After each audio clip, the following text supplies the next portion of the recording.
అది కాదు సార్. నేను మిమ్మల్ని అడిగిన క్వశ్చన్ డిప్పులకి. డింపుల్కా మరి నా మధ్యలో నన్ను ఎందుకండి? మీ పేరు వచ్చింది కానీ మీకు కాదు క్వశ్చన్ ఇది. సో మీరు కిషోర్ తిరుమల గారి నుంచి ఏం పిక్ చేశారు?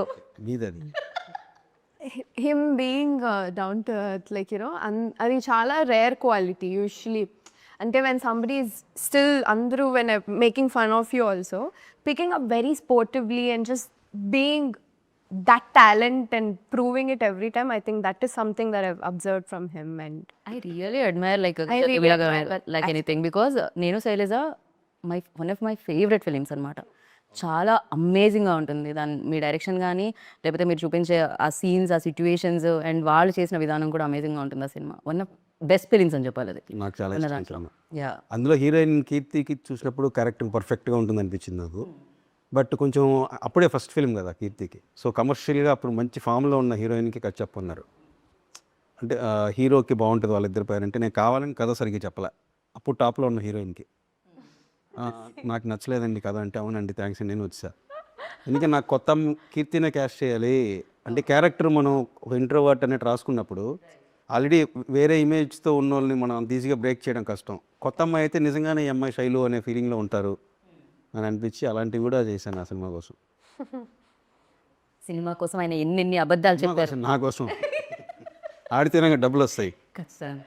అండ్ యా అది ఉంటుంది కదా డెఫినెట్గా డైరెక్టర్కి సినిమా ఖచ్చితంగా ఆడాలని. అండ్ ఇంకొక question, Ravi sir brilliant actor అది అందరికీ తెలుసు, అది నేను మెన్షన్ చేయాల్సిన అవసరం లేదు. సో ఎన్నో ఇయర్స్గా చూస్తున్నాం ఆయన సక్సెస్ని. అండ్ కాకపోతే ఒక హీరోకి ఒక 2-3 ఫెయిల్యూర్స్ దానికంటే ముందు వచ్చిన తర్వాత మన సినిమా రిలీజ్ అవుతూ ఉంటే ఆ డైరెక్టర్కి ఎలా ఉంటుందండి? వాజ్ ఇట్ లైక్ అది కూడా ఉంటుందా? దాన్ని కూడా అంటే ఏ ఫెయిల్యూర్ సక్సెస్ అనేది మనకి ఎవరికి అందరికీ ఉంటుంది. మనం గ్యారంటీ జడ్జ్ చేయలేము ఇప్పుడు ఏం జరుగుతుందని. సో అందులో నుంచి మనం ఒకవేళ ఇప్పుడు నా ప్రీవియస్ ఫిల్మ్ కూడా వర్కౌట్ అవ్వలేదు. సో నాకు కూడా దాంట్లో నుంచి మనం ఏం నేర్చుకుంటున్నాం, నెక్స్ట్ టైం చేసేటప్పుడు ఆ మిస్టేక్ జరగకుండా మనం ఎట్లా కేర్ తీసుకోవాలని తప్పిస్తే మనం కొన్ని అయితే ఏం చేయలేం కదా. It happens. అందులో నుంచి మనం ఏం నేర్చుకుంటున్నాం, సక్సెస్ నుంచి వల్లే మనం ఏది ఎక్కువ బ్రెయిన్లోకి తీసేసుకొని ఏది ఎక్కువ తీసుకోకూడదు బ్రెయిన్లోకి అనేది. అంటే ఆడియన్స్ ఏమనుకుంటున్నారు ఏంటి ఇట్లాంటివి ఏం కాకుండా కథకి ఏం కావాలి అంటే ఆడియన్స్ మారుతుంటే వాళ్ళు ఎలా రియాక్ట్ అవుతున్నారు. ఇప్పుడు నేను శైలజ బాగుందన్నారు. సో అట్లా నా ఫిలిమ్స్ అన్నీ కొంచెం ఇష్టపడే వాళ్ళు కొంచెం ఈసారి ఎందుకండి ఇలా అయింది అని అన్నప్పుడు నా ప్రీవియస్ ఫిలిం కూడా సో అవన్నీ కరెక్ట్ చేసుకోవాలి మనం. రైట్. సో కరెక్టే కదా మనం ఒకటి అనుకున్నాం, ఓహో అక్కడ ఇలా అయింది, ఈసారి కొంచెం కేర్ తీసుకోవాలి అట్లా.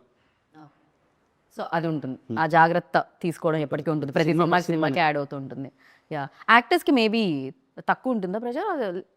అంటే మెయిన్ హీరోకి ప్రొడ్యూసర్కి డైరెక్టర్కి ఉన్నట్టే ఆ సినిమాలో చేస్తున్న ఒక రోల్ ఇంపార్టెంట్ రోల్ అయినా ఏదైనా ఆ యాక్టర్ కూడా ఉంటుందా ఈక్వల్లీ అంతే టెన్షన్స్ ఉన్నాయా? అంటే టెన్షన్ కాకపోయినా ఇట్ షుడ్ వర్క్అవుట్ వెల్ అన్న థింగ్ డెఫినెట్గా ఉంటుంది. బికాస్ ఇక్కడ ఎంత ఆడుతుందో దాన్ని బట్టే నెక్స్ట్ అప్కమింగ్ ఫిలిమ్స్కి దే కాస్ట్ ఆర్ మనల్ని చూసే విధానం మారుతుంది. సో టెన్షన్ కాకపోయినా అట్లీస్ట్ ఆడాలి బాగా, మనం చేస్తున్న క్యారెక్టర్ అది వర్కౌట్ అవ్వాలి బాగా అన్న థింగ్ అయితే ఖచ్చితంగా ఉంటుంది. రైట్. సో మురళీధర్ గారు ఆయన చాలా ఫాస్ట్గా మాట్లాడతారు, మీరు చాలా నెమ్మదిగా మాట్లాడతారు. ఆయన ఎక్స్ప్రెషన్స్ డిఫరెంట్గా ఉంటాయి, మీ ఎక్స్ప్రెషన్స్ చాలా డిఫరెంట్గా ఉంటాయి. ఈ కాంబినేషన్ చేస్తున్నప్పుడు సో మీకు ఒక మెమరబుల్ థింగ్ అంటే ఏమంటారు? మీరు ఎప్పటికీ గుర్తుండిపోయే ఒక స్వీట్ మెమరీ విత్ మాస్ మహారాజా. రవి గారా? అంటే అదే మాకు అంటే డైలాగ్స్ రియాక్షన్స్ ఏవైతే ఉన్నాయో అవి ఆటోమేటిక్గా కొన్ని ఇంప్రూవేషన్ జరిగినాయి మేడం. డైలాగ్ చెప్పిన వెంటనే నేను రియాక్ట్ అవ్వటం, నా డైలాగ్ ఆయన రియాక్ట్ అవ్వటం. ముఖ్యంగా లాస్ట్ సీన్లో ఆయన నా భుజం మీద చేసేసి అందరికీ పెద్దనాన్న అంటున్నావు, అందరికి పెద్దనాన్న రా నీ సంగతి చూస్తాను అంటే ఏంటి సార్ పూర్తి చేస్తాను అంటున్నారు, ఏం చేస్తున్నారు సార్ నన్ను అలాంటి అది నాకు బాగా నచ్చింది. నాకు మీది ట్రైలర్లో కూడా ఉండింది అది ఆ డైలాగ్. ఫస్ట్ ఆయన వచ్చి మిమ్మల్ని ఒక సలహా అడుగుతారు, ఇంతకీ అక్కడ మీరే ఉంటే ఏం చేస్తారు అన్నప్పుడు మీరు డైలాగ్ చెప్తారు, ఏదో ఒక్కసారి మురళీధర్ గారు విందామని. అప్పుడు ఆ విషయం అక్కడ గుర్తుకు రాలేదా? అదొకటి. అండ్ ఎవరున్నా ఆ ప్లేస్లో ఇదే చేస్తారు అనేది ఒకటి మీ డైలాగ్ ఉంటుంది. అఫ్ కోర్స్ ఆ టైంలో ఎవరికి గుర్తురాదు. చాలా ఇన్నోసెంట్ క్యారెక్టర్ అది. అంటే ఎవరిని హర్ట్ చేయకూడదు, ఒకటి తప్పు చేసినా నువ్వు తప్పు చేయలేదు ఏం కాదు ముందుకెళ్ళని ఒక మోటివేషన్ లాగా ఇచ్చే క్యారెక్టర్. ఎవరి దగ్గర మీకు పెద్దనాన్నలు అంటారు. చాలా బాగా అంటే ఏదైతే మీరు ఆడియన్స్ని ఎక్కడ ఏమంటారు కన్ఫ్యూజ్ చేయలేదు. అవును. ఫస్ట్ నుంచి చాలా డీటెయిల్డ్గా ఓకే ఇది మా సినిమా ఇక్కడ పెయిన్ ఇక్కడ స్పెయిన్ అని మీరు క్లియర్గా చెప్పారు. ఈక్వల్ టు సక్సెస్ అంటూ వాళ్ళు సూపర్ హిట్ ఇచ్చారన్నమాట మీకు. అండ్ ఇది ఫస్ట్ నుంచి భర్త మహాశయులకు విజ్ఞప్తి అనే టైటిల్ డే 1 నుంచి ఉందా అండి? లేదు, మధ్యలో మన పవన్ని రంగబలి డైరెక్టర్ తను కూడా వర్క్ చేశాడు స్క్రిప్ట్. ఆయన రీసెంట్గా యాంకర్గా కూడా మారారు కదా మీ అవును, తను ఒకడు, తను నన్ను మీరు ఒక పని చేయరా అండి మీ డైరెక్టర్లు? తను అందరి పనులు చేస్తారా? ఆ టైటిల్ పెట్టింది పవనే. ఓకే. యాంకరింగ్ ఐడియా అంతా కూడా, ఇంటర్వ్యూ అంతా కూడా తందే. నేను నిజంగా కొంచెం ఒంట్లో బాగాలేకుండా పడుకుంటే ఫోటో తీసి పంపించేసాడు. ఒక పని చేయలేదు. అప్పటి నుంచి ఉన్న ఫేవర్ కంటే ఫోన్కి ఆన్సర్ చేయడం ఎక్కువైపోయింది. పర్లేదండి, బాగానే ఉంది, పర్లేదండి, ఇదే ఎక్కువైపోయింది. దానివల్ల సగం నీరసం. కాదు, ఓకే. సో అలా బయటకు వచ్చిందనమాట మేము. ఓకే అయినా అండ్ కాకపోతే డింపుల్ మీకు కొంచెం తక్కువే స్ట్రెస్ అనుకుంటా. మీ బాధ్యతలు కూడా ప్రమోషన్స్ అంటే యాక్టర్స్ చేయాలి, కానీ ఇక్కడ కంప్లీట్గా ఆయన భుజాల మీద వేసుకున్నారు. He's taken over. అదే మొత్తం డాన్స్ అవన్నీ మొత్తం he's taken it over. Happy కదా. రైట్. సో ప్రతి సినిమా ఒక్కొక్క ఎక్స్పీరియన్స్ ఇస్తుంది కదా. భర్త మహాశయులకి విజ్ఞప్తి మీకు ఎలాంటి ఎక్స్పీరియన్స్ ఇచ్చింది? అంటే అది ఆ టైటిల్ చెప్పగానే మీకు గుర్తొచ్చేది ఏంటి? ఒక మంచి విషయం. అంతే కదా మేడం, ఒక సమస్య అంటూ వస్తే నేను ఆన్సర్ ఇచ్చాను, నాకు కూడా తెలియదండి. నేను ఆన్సర్ ఇచ్చేసానా మీకు? అవును కదా, చెప్పారు కదా. క్వశ్చన్తో పాటు ఇది ఎప్పుడు మానుకుంటాను నేను. ఓకే అంటే మంచి విషయం ఏది అంటే there is no elephant in the room. Okay, there is no elephant in the room. Okay, అది మంచి విషయం, అది గుర్తొస్తుంది మీకు.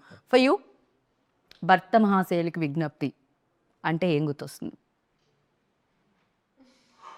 సరే అంటే నాకేం గుర్తు రావట్లేదు ప్రెసెంట్. డబ్బింగ్కి వెళ్ళిపోవాలని మాత్రం మైండ్ తిరుగుతుంది అంతే. కాదు సార్, అంటే అలా ఏం లేదు. ఏ గుర్తు రావట్లేదా? ఇంత పెద్ద హిట్ వచ్చింది సునీల్ గారు అంటే మూవీ గురించా లేదంటే ఓవరాల్? మూవీ గురించే. అంటే ఒక్కొక్కటి ఉంటుంది కదా.